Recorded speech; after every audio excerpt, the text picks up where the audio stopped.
let's go back to the T-Rex car and that All-Star race, because how much time and why did you develop that car? And what was it that NASCAR was like, don't bring that back? Or is that list too long? No, it's not. You know, that car was really Mr. Hendrick's idea. So Mr. Hendrick at that time, you know, we'd won the championship in 95.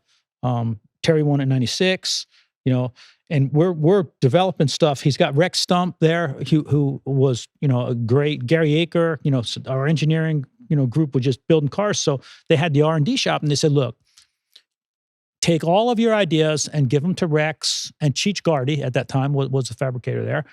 And they're going to build a car using all your ideas. And you know, we've got to stay ahead. And that's the way Rick is. You know, he was big on the next stage of the motor. Yeah, we're winning, but what are we doing in 3 or 4 months? You know, what's the next stage? And that's the way he was with the cars. It was constant development. So Rex and those guys take all our ideas, you know, we're going to stiffen the chassis, and, you know, we're going to raise the floor pan up, and we're going to move the shocks outside the chassis, and we're going to do all this.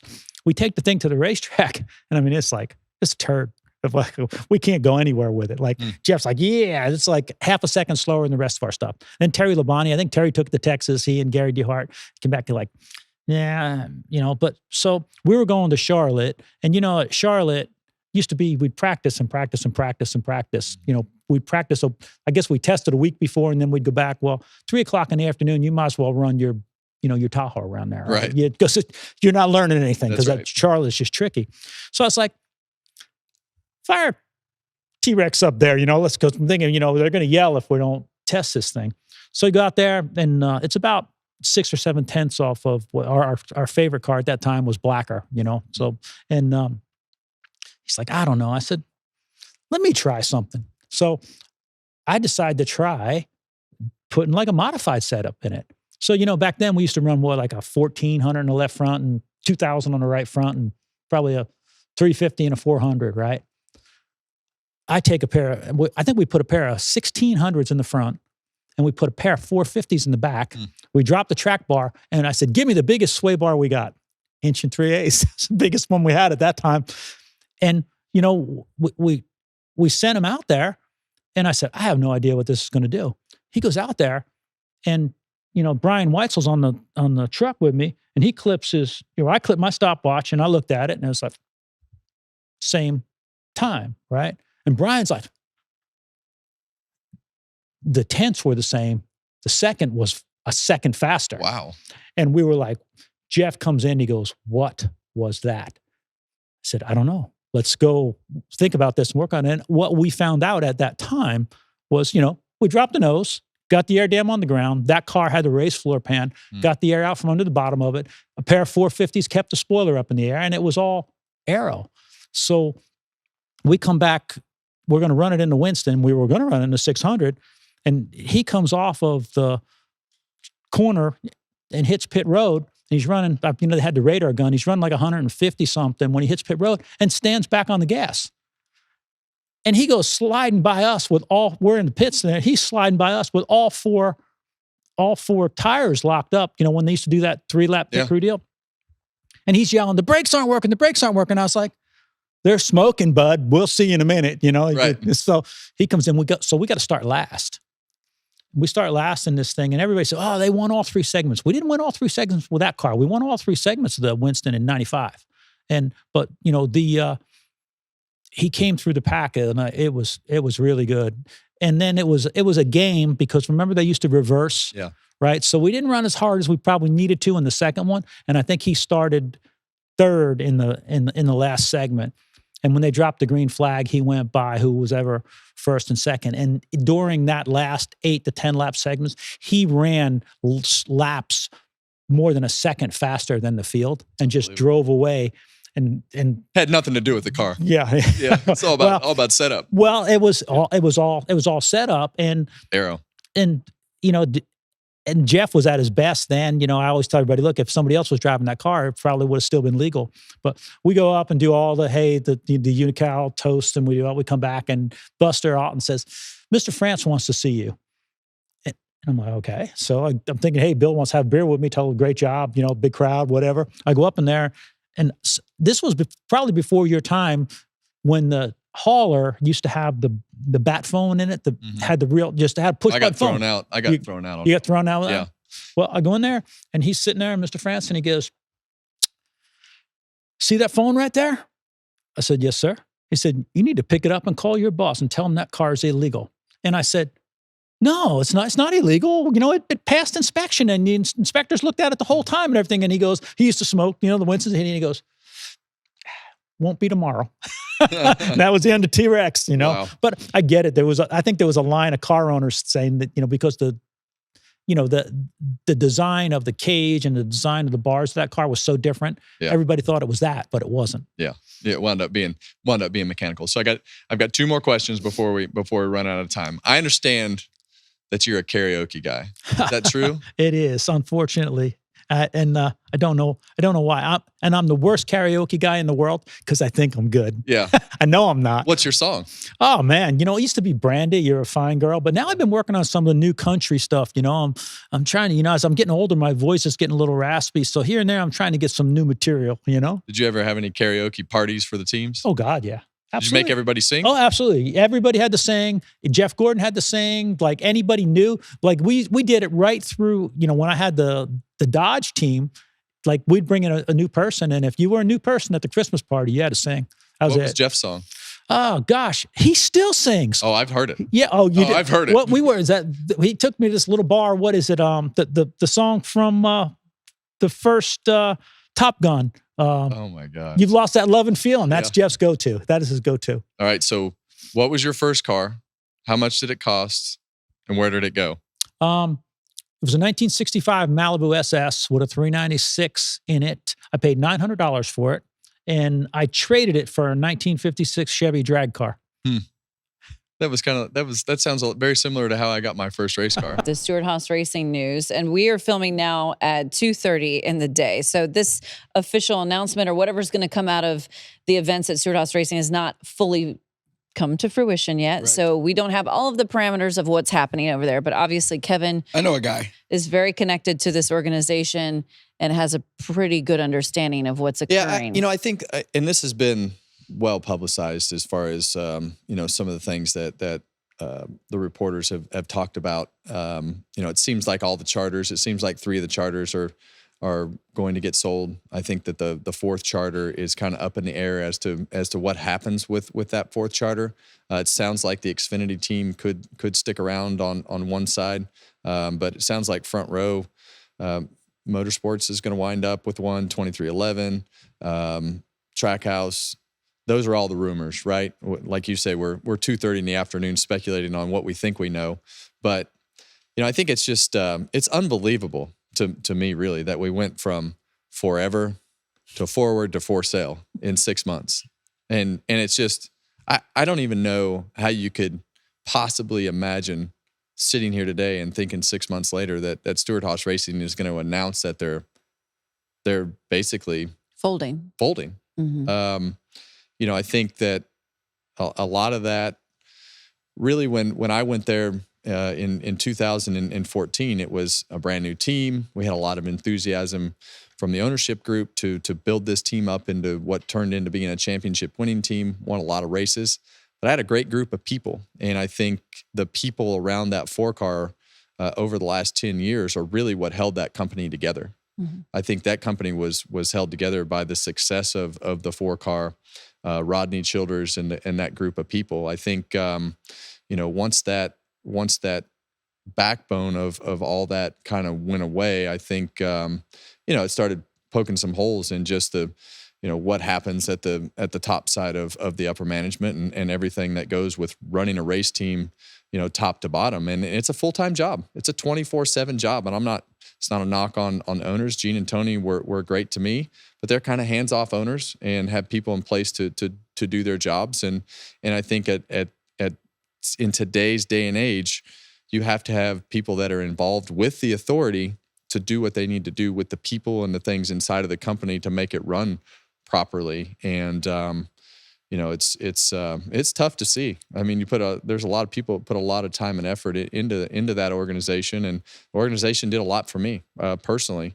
But I truly believe that with while we were exiting and looking back on it and saying, okay, what would you do to Stewart-Haas Racing? I think that it wouldn't have been a hard fix because you have a lot of people. It's just structure, organization, and management that could have pushed it forward to make it right.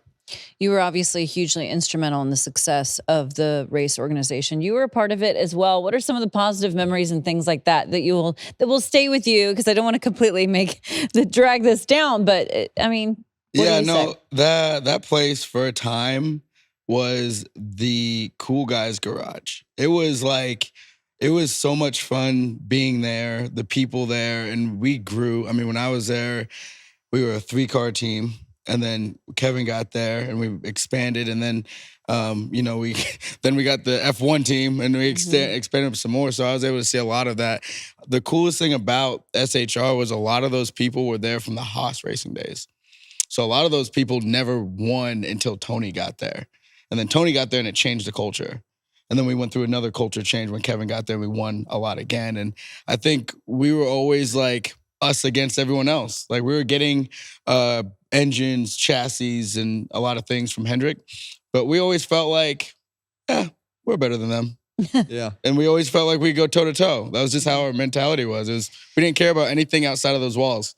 And we did that. I think the F1 team had a little bit to do with it because I honestly believe that Gene's more interested in the F1 team than he is the NASCAR team. And I think, a lot of that NASCAR interest depended on, Tony and his side making sure that the performance of the cars was where it needed to be. And I think over the last couple of years, when the performance of the cars wasn't what it was, I just don't believe that Gene was having as much fun watching his car struggle. And I think that's why he initiated that partnership with Tony Stewart to get his cars running better, because he wanted to have more fun. And it's more fun when you run good, right? Because when Haas started, they didn't run good. Right. And they brought Tony Stewart over, and it fixed the culture and it fixed the performance. And we, won championships and won races and did all the things that we needed to do. But when that went away and there was no road to making that better for Gene to, be attached to something that was winning anymore, I think he if he's going to lose, I think he'd rather go to the F1 race and lose than he would lose at the NASCAR race. So what does this mean moving forward? How do you keep everyone motivated for the season at hand? And also now you're going to have a lot of really viable options on the table in the future, whether it's drivers, crew chiefs, road crew, mechanics, pit crew. This is going to be interesting to see how the remainder of this season goes. Well, it's going to be a war for the people, the good people. The good people, it's going to be a war between all the top teams in a contest to see who can get the best people that are within SHR. There are a lot of good people within SHR, and people are hard to come by. Good engineers, good crew chiefs, good management, all those things exist at SHR. And every team in the garage wants them because they want a proven commodity that they don't have to develop, that they can bring into their organization and make an immediate impact. There's a lot of those people that are within SHR still. I think a lot of people are just going to say, screw it. You guys bailed out on me. If I have a contract, sue me. And I think they're going to go start looking for jobs. And I think the ones who don't have contracts are going to go start looking for jobs. I think the people who have years left on their contract is saying, hey, you might work on this fourth team that might be left or not left. We don't really know that at this point at 2:40 in the afternoon. Or stay and work on the Xfinity team that they may or may not have.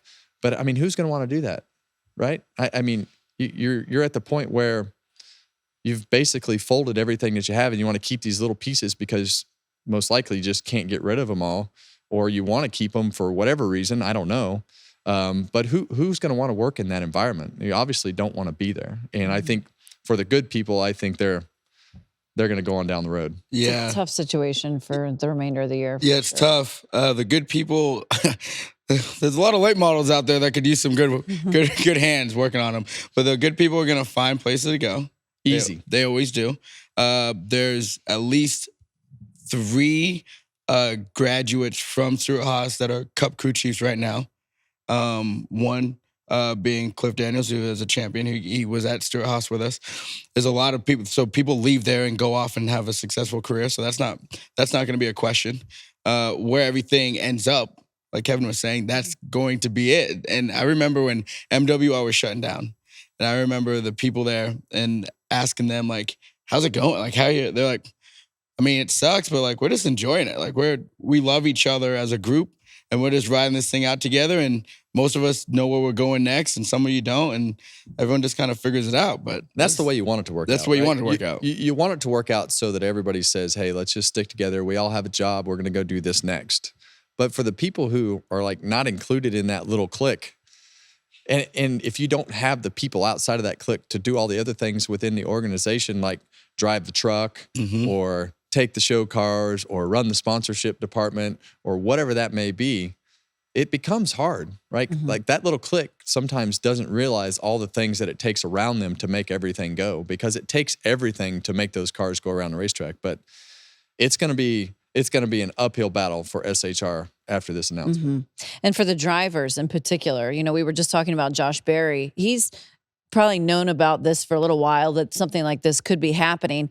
Perhaps these drivers now are even feeling like they're racing for a new job. I mean, there's going to be a lot of team owners watching them with a closer eye, knowing that they could be free agents at the end of the year. Well, they've definitely all had pretty good performance, you know, for the circumstances that they had to be. I mean, they're 100% aware of the circumstances that they're living. We've heard them talk about it. We've heard the drivers talk about the uncertainty, and they just need to go do their job.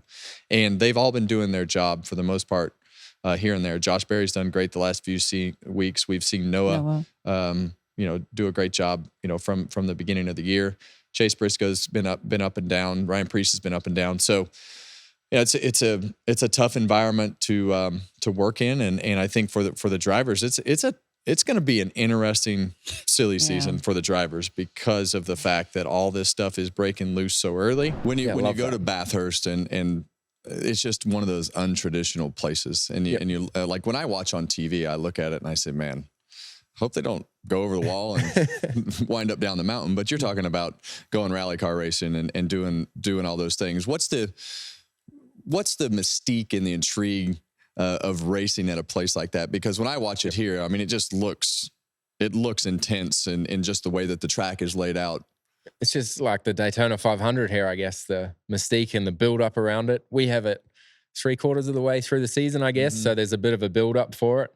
We have an endurance race called the Sandown 500 first, where there's a dual driver race, and it sort of starts the anticipation for it. But how many weeks? Obviously, it's kind of 2 or 3 weeks after. 2 or 3 weeks. Yeah.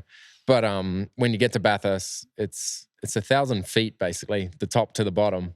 It's pretty steep. And it's like what I'm finding here, when you go to the ovals, you don't see the banking on TV until you get there. It's like that. When you're up the hill and down, it's amazing how steep and undulating it is. Like walking up, it's pretty hard to walk up, and then walking down, you're trying not to fall over. And what it does to the car when the wheels come off the ground and it unloads. It took me 2 or 3 years to be fully fast there. And then the way the race is, it took me a long time to be a factor every year. It's a really hard race to be good at. Who was your go-to guy in the supercars? Like who helped you? Not really. We don't really sort of do anything over there. Like there's no coaches, or everyone's sort of stuck together back then, or you stuck to themselves. So kind of had to be self-taught. And then 2019, I had Garth Tander. He retired and became my co-driver for the Enduros, and he taught me how to win that race. So yeah, 2019 we raced together, and then 2020 and 22 we won it together. Yeah. And I think culturally, like when I went to Europe, it was you against everybody in your tent, and it was always don't tell your teammate too much. You didn't cut your teammate any slack, and it's not like that here. I mean, there are moments where you have to race your teammate, but all the meetings are together. Yeah. Everything that you do in the sim is shared. Everything that you have on your data, open, everything is more open. In Australia and New Zealand, was it much of the European culture, or was it more like what you've experienced here? At first it was. Now, especially at the team I was at the end, 888, everything was open, and the team worked much better together for it, and us as drivers. But at the start, you know, it was Stone Brothers. We had sort of 3 cars, and we all sort of did our own thing, and you kept a lot within yourself. But yeah, it doesn't help lift the whole team up together. You got to beat everyone else before you focus on your own teammates and beating them, I guess. So yeah, the teamwork factor is really important. Was there a lot of the same style of simulation and things that we have here, or was that not there yet? Not there. That's blown me away here, especially with no practice, how much they rely on the sim here, and what you see what you don't see behind the scenes here is whether it's the computer sim or the driving computer sim, it's unbelievable the level of technology here, which is a shame. It's kind of hidden, the fan doesn't get to see it, but yeah, it's very, very impressive, the tech here. Yeah, and I think when a lot of people they watch an F1 race and they're like, oh my gosh, I can't believe the technology and everything that's happening, and they're putting numbers and different things all over the place, and then people like you come in here for the first time and are blown away by the tech centers that all the manufacturers have, the war room that people have that are back watching the race and figuring out everything that's going on. And I tell people that, and you'll get a first timer to come over, whether it's a sponsor or somebody to come into the shop, and they'll look at the shops and they'll be like, well, we thought this would be like a 4-car garage with a couple of guys working on it. Especially when you see an Xfinity car, the simple 4-speed gearbox and the way the diff and rear end is, but the science that's into that stuff, which you don't see, is, I'm still blown away by it. Yeah, and I think that's probably one of the harder parts for people to get used to when they come over and have all this data available. And it's interesting to me to hear your comment to how much you use that data. Is it something that you want to dive into, or do you try to keep it simple and how do you use it? I'm very data driven. So especially when we're in the Cup car, the SMT, I spent hours trying to look at everyone else's stuff, especially when we got to Chicago when there wasn't that much history. The Toyotas in particular had quite a different style in the first half of the track, and I'd catch them back up on the end. So I was trying to get better at the first half and understand. And I've never been in a series where you can see everyone else's data as well. Normally you just have yours and your teammates. So the way NASCAR does it in Cup, it's very basic driving data, but you're still getting everyone's is there rare. Anything that stuck out from one particular guy? No, not too much. Denny got me a lot under brakes. He was very good under brakes, but I was flowing the car a lot better, which helped me in the last sector through the tricky stuff. But I got my braking a bit better for the race day. When it rained and the track was wet, what was the comparison between what you used to race in these cars? What was the difference in how the car felt, or how you could use the power, things like that? You really felt the weight of the car. So the car's, 300 kilos. What's that, 600 pounds or something heavier than what I race? Oh, I'm terrible at math. Yeah. So you're going to have to figure that out. Yeah, I think it's about 600 pounds. But you could really feel the weight of the car. It didn't feel alive at all. Felt very dead and slippery on those tires. So it was the same for everyone, but the throttle control was ridiculous what you needed. It was pretty tough while it was fully wet. And the shifting part of it? Has that been difficult? Right hand, left hand? It's been hard now in the H pattern. Sequential's easy. My rally car was sequential, but the first at Daytona, the second or third shift going across the gate, I don't think I've ever used that muscle before. So shifting with the right hand on an H pattern's been difficult, but the sequential's easy. So right now, the difficulty that you have is just shifting the H pattern. Yeah. And how about your neck? Has it been sore yet? I know you didn't do a lot of laps at Vegas, but I bet it was still. Yeah, it was actually Atlanta the first time. I got 15 laps into the race. So this is going to hurt if I do this for 180 or whatever the race was. So pretty quickly just let it rest on the outside, and now I've padded that up a bit. But yeah. And I think as I go back to Chicago, and a lot was made out of how you drove the car, and you talk about those differences with the style and the things that you did, but the noticeable style, because you had a camera, was the fact that you used the clutch. And there's only a couple guys that I've seen in this country that use the clutch. And is that how you were taught to road race? Or I know the heel toe piece of it is pretty common, but the piece with the clutch to control the wheel spin and everything that happens there, that's not something that you see everybody do. So how did that develop? When I first started racing in Formula V, you needed to heel toe, so the skills started there. But when we get into supercars, we had a solid rear end, locked diff. So you had to run so much rear brake to make the car turn. So you'd always have a lot of rear locking. So under braking, I'd be on the clutch trying to take a bit of rear brake away. And it doesn't really do the same thing in these cars because you have the open diff. And I'm not sure what the Xfinity car will be like. But I just stuck with right foot braking because it's all I've ever known. And I hadn't really ever left foot braked until I got in the rally car. and now again in the ovals. So yeah, the left foot braking's a new skill to me, but I think I'll stick with my right foot for the road courses. But the clutch is just an extra tool to take away rear brake, I guess. So you can run a bit more rear brake to help the car turn. I would definitely suggest that you don't change anything. Yeah, I think I'll stick with it on the road courses. The only guy that I've ever seen, Bobby Labonte, used to drive like you drive a street car. He would go from the gas to the brake with just his right foot. He would use his left foot to actually use the clutch, but he would never use his left foot to actually brake. So he would go from the gas pedal over to the brake pedal. So I'm always intrigued by how people learn, because it's just not a typical skill that you would see somebody develop without a lot of work at it. I saw how crazy everyone went about it here because they hadn't seen it for a while, I guess. But to me, it's just normal. That's all I've ever known.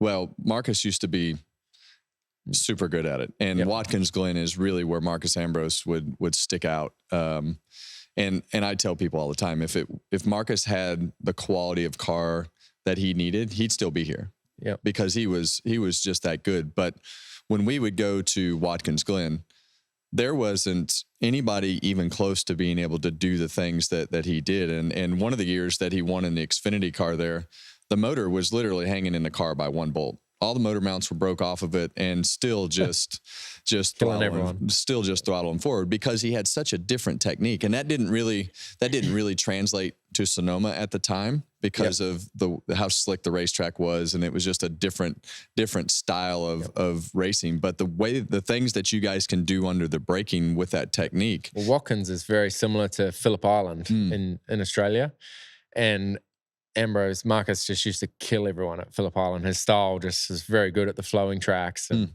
he's very impressive. What's the difference between what you did at JGR, what is happening at RCR, and how you can interact with the team and the things that you do with RCR that are different than JGR? Because I think you bring a lot to the table. Yeah, I think both organizations are obviously different. They have their different ways and their different tendencies of things and what they do.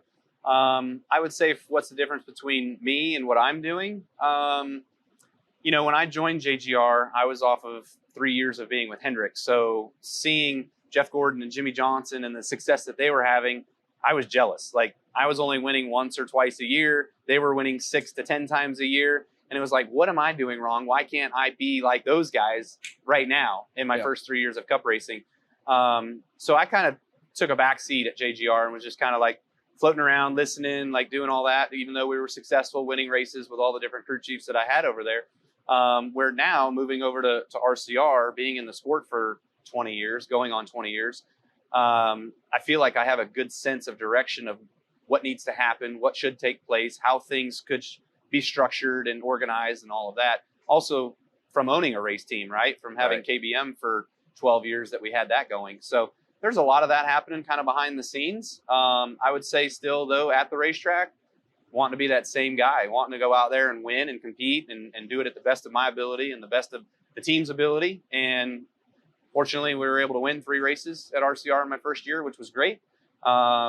Definitely cooled off towards the end of the year, so we want to fix that and not let that happen again. So I've changed teams and I've been a part of new things, and I know that everybody gets excited about that change when they go into a team, and you have all this enthusiasm and emotion, and sometimes it's hard to carry that through the year. So you won a few races at the beginning of last year, and like you said, kind of tapered off at the end. Do you think that was something that you guys just didn't keep up with the progression? Or what do you need to do to keep that first 6 months into the last part of the season? Yeah, good question. Joining RCR, I was excited about it because of the new car and the success that they had with Reddick the year before. They had won races, and so we kind of carried into that, and we were able to be fast right out of the gate, winning at Fontana. Talladega, we won, right? But it's Talladega. Yeah. And then we obviously were really good at Gateway. We were able to win there as well. So to me, why did we cool off? I think a little bit was just, I think the rest of the teams kind of caught up. I think there were some things that we were doing behind the scenes that NASCAR got onto that then typical every right? year. Yeah. Hey, don't bring that back, or That's hey, right. we don't like what you're doing there. We're going to keep an eye on that. And so just stuff like that. So we kind of lost in that, and we didn't really find any other advantages that we could re-step up, if you will. But that's no excuse. I mean, there were some good runs that we had late in the year. Michigan, we were really fast. I crashed under Blaney. And then Texas, we were really fast. We drove up towards the front of the field on that one. And then I spun out getting into one on my own, you know, so just dumb stuff happening that kind of took us out with some pretty good cars. Has Richard put his arm around you yet and said, take what this car will give you? No, but I've said it enough on my own that I know. So he must not have put his arm around me because he hears me saying it. So he knows I know. But it's yes, I can see that as a moment in which could come. But I think Richard has enough respect for me that I've been here for so long, been successful in what I've done, that I don't know if he's just letting me learn on my own, which you would think I don't need to learn anymore, but with these new cars, they're just different. I think one thing for me that was always intriguing about RCR and the times that I was there and the things that I loved about RCR were how involved Richard actually lets you get in everything. Mm-hmm. And I always thought that, and I still tell people today, Richard is the best teacher that you could possibly have in NASCAR because he teaches you about relationships. He can pick up the phone and call anybody in the sport. He doesn't want to overspend. He doesn't want to crash, but he will allow you to crash if you're going to win. Yeah. And he is going to fight for you to the very end as his driver. So, well, I remember those years in being in the 18 car and us racing against each other and things like that, and years where you weren't the best team or the best car or whatever, or won a lot of races, but you were there at the end all the time, you know, finishing fourth, finishing seventh, finishing 12th, just finishing, you know. And so my MO is kill all the time. Yeah. Go win, win, win, you know, and settling for a 10th or an 11th or whatever is just not my MO. And it's hard for me to take that step back. What is your take on, you said you won at Talladega. I know the speedway races are places that you've won in the past. And as we go into, you know, the Daytona 500 and you saw the preparation that Richard and RCR put into the Daytona 500. For me, it was always something that was way over the top for one particular race, but the speedway races in general, you talk about winning at Talladega. And I think as you've gone through your first year at RCR, did you see that extra preparation still at RCR for the super speedway races? Oh yeah. Yeah, definitely. Yeah. Last year, there was a big push on the speedway cars, obviously, and being good. And you want to go down there and you want to qualify well, you know, but qualifying, we know, doesn't really matter unless you're on the front row. But there was still we were in the wind tunnel. We had a wind tunnel test. That's all limited this day and age, but we did take one of our wind tunnel tests for the Daytona car and we ran it through, and just the fluff and buff and everything that was going into that car. And that car was good. Like, it was fast, that first car that I had. And then I got crashed in the duel. Oh yeah. And got set back, you know, to the backup car. So there is a reason why there's a primary car and a backup car, right? Yeah. And so the backup wasn't quite as good, but it was still good. And we almost won. We actually did win mile marker 500, but it was under yellow. So just a lot of preparation and everything goes into the Daytona 500. I would imagine from every team, but with Richard and what that means for him and Team Chevy and everybody there, they put a lot to it. So when you look at the Daytona 500 and you see the way that you have to race with this particular car, it's a different style of racing. Yeah. A lot of 2-lane bumping and shoving. And what do you think about all the team racing? I call it team racing with the manufacturers. Manufacturer racing. Yeah, and you mentioned it with Toyota. Obviously, that started several years ago with probably more with Ford than it did with anybody else. Toyota had a small amount of cars. So, I mean, when do you pull that trigger now? Being through what you've been through and knowing that you have to put yourself in that last stop, there is a lot of pressure from the manufacturers. What do you think about? Yeah. Well, I mean, you go into these pre-race meetings and you hear about helping each other and taking care of each other and trying to leave a gap and let the guy in if he's hung out to dry or whatever, all this stuff, you know. But when it comes down to the end, like the question at JGR was always like, okay, when are we allowed to just race it out? Right. And was it 10 to go? Was it 5 to go? Was it on the final restart? Well, how do you know when the final restart is? So there was just so many unknowns or misconceptions of the rule that we had there. But last year, I give credit where credit's due with Austin. I mean, he was wingman the whole way through, through and through. He was going to be wingman, you know. So He was doing everything and anything possible to make sure that the 8 car was out front leading the race. And we were in a prime position to be able to win that thing and finish 1-2.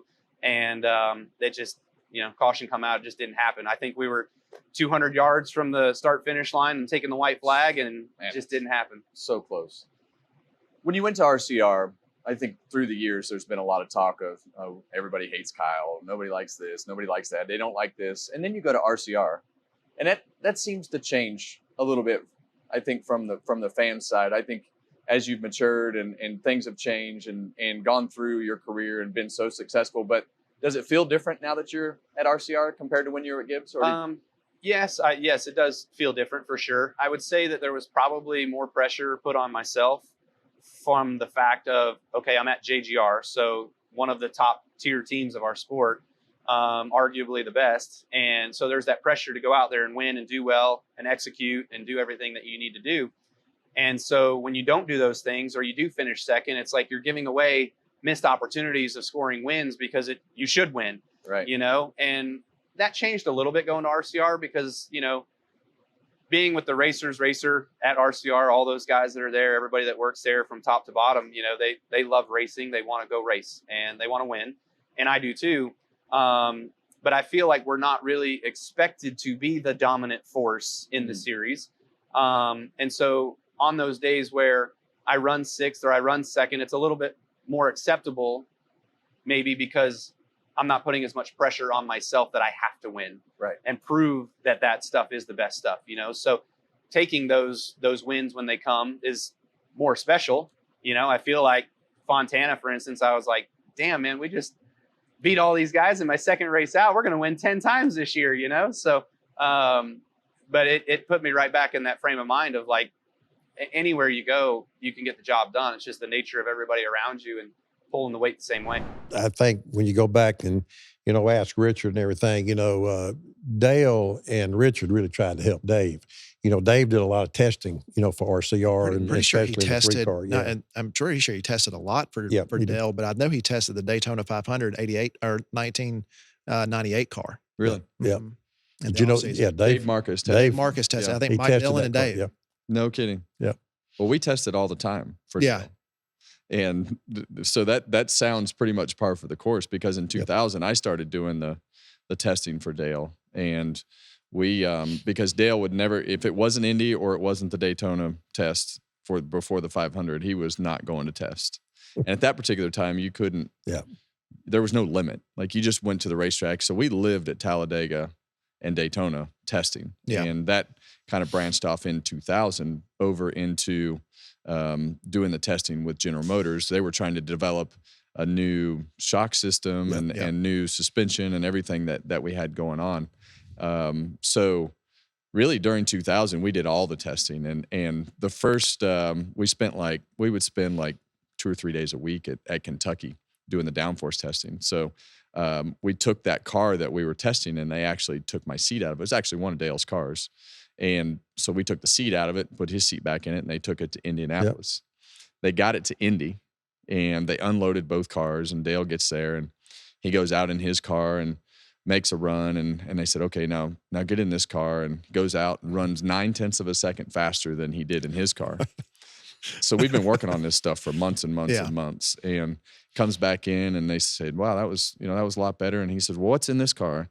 And at that point, like Dale and Rusty and all those guys, they were very into the springs and the shocks and everything that was happening on their cars. So they had this kind of common mindset of, well, it needs a 800-pound spring, a 900-pound spring, 250, whatever that was at that particular time. Well, this car was nothing like that. It was really the kind of the next generation of springs and shocks and suspension and the way that it was. And they told him, they said, well, it's got 3 500-pound springs and a 200-pound spring in the back. And by the time they got done, he said, you load this motherfucker in the truck and don't ever bring it back to the racetrack again, because I am not driving anything that has those springs and those shocks in there. And he wouldn't drive it. No, he would not drive it after that particular run. So they put it back in the truck, and he never drove it. And we won a ton of races that year. Well, we continued to develop his car and the suspension and that suspension package, and we took it all the way to the end of the year. Well, at the end of the year, we went to Homestead and we were the fastest car there. Well, it was towards the end of the year, and he was at a point of saying, hey, might be time, might not be time, didn't really know when he was going to retire. So we were the fastest car at Homestead. And at that time, the media covered the test. So we came into the garage at Phoenix that next weekend, and his first questions, he was just getting hammered with, are you retiring? Why is Harvick testing your car? Your whole team's there with him, because I would take Kevin Hamlin and all of us would go together. And so I go walking through the Cup garage because I knew that a lot of the stuff was starting to cycle in, and we had kind of started just being able to joke around and kid around. Well, he was not kidding around on this particular day after his media session. He was mad. He rounded up myself, Richard, Kevin Hamlin, and that particular day, Dale Jr. just accidentally walked into the trailer at the wrong time, and he ripped our butts that day for going and testing, and he needed to be at these tests, and he didn't need to be answering these questions and this and that. And so he came back in, he went out, he practiced good, went out and qualified, ran over the apron, and I went back in the trailer just trying to be a smartass. I went back in the trailer and he ran over the apron and qualified and kind of screwed the lap up. And I said, hey man, if you need a pillow to see over that steering wheel, just let me know. And that was probably not the right thing to say. So he didn't react. He didn't. At that point, I was still pretty young, and it's that generational thing, right? It's a different, you're joking around, but he doesn't think it's respectful to joke around. And so that's funny. He would get a little bit offended in some of those situations, but we were having fun. We were young and didn't care.